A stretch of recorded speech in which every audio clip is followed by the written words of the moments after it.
Pacific Northwest Vintage Motocross was this week. Jordan was up there, and he did bring us some coverage from the Riverdale MX.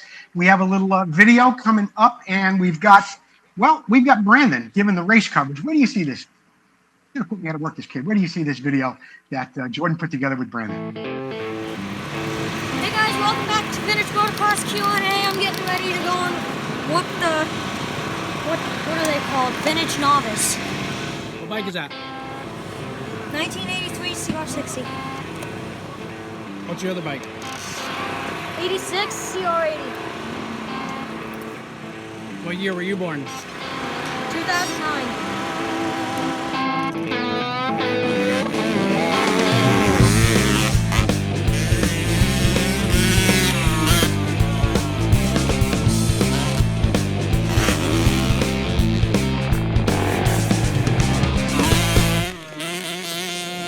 Hey Kathy, how do you like your time here at Riverdale Raceway? I'm loving it. How are you liking it? You can go. Great. Yeah, you want a big, huge duffel bag, huh? We can fit you in it. Classic and vintage dirt bikes are more than a hobby.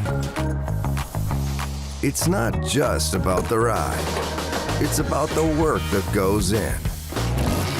The work that keeps you connected to the ride. It's about bringing the bike back to life and doing it with your own hands. It's about the adrenaline and adventure. And when it comes to putting all the pieces together, only Vinco knows the bikes and parts the way you do. Vinco, keep the ride going. Hi guys, welcome back to Vintage Motocross Q&A. Here are Jim Mercer's bikes. Hey Jim. Hey buddy, I got my pipe fixed. While you guys were out having fun, the pipe's welded back together. Our buddy Mark had a oxyacetylene torch, so we got it fixed back up. So the bike's ready to go again. What happened to the shocks? Shocks broke in half in the Snapped snow. right off. Snapped it right off, both of them. It's a debris field over there. And that thing just caved in, broke both the shocks off. Never seen anything like it. As you can see here, they're getting the Riverdale track ready for round 2 of day 2 of an awesome weekend. That's a cool bike. Isn't it? It's a 1978 YZ250 that I won at the Northwest Challenge through their raffle for share. Cool thing, there's going to be a new Northwest Challenge this year, August, I believe, 17th and 18th, at watchable for all VMX. Be there, right? Yep. You going to be there? Yeah, I'm going to be there. I'm not missing any of them. Me neither. Tell us what's going on. It's a typical picture on the track at vintage racing. You see the red rocket taken apart again.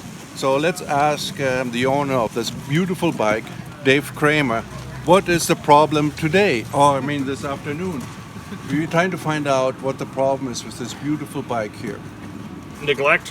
Neglect? Or is it because it's a Honda? No. Nothing to do with the brand. Has to do with the owner. Are you sure? I think it's probably a loose nut between the seat and handlebars.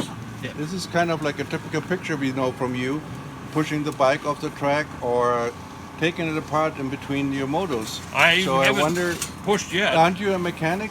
I didn't really do the pre-race prep on this before I came. Okay. And I didn't check my shocks, which is important with Fox Air shocks. Aha.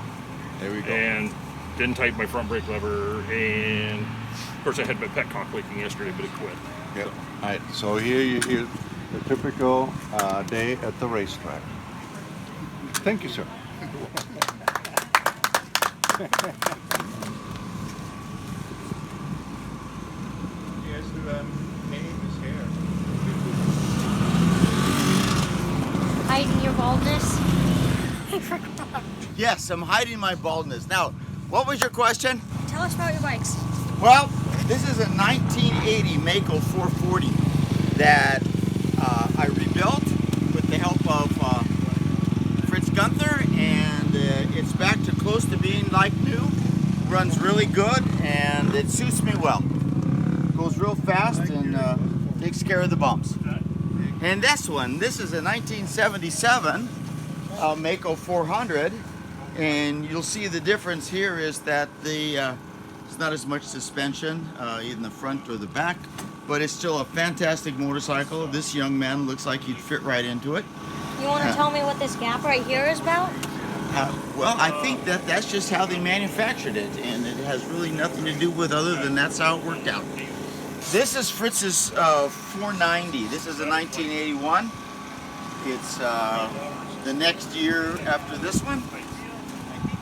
Old shot machine. All right. That's all for today.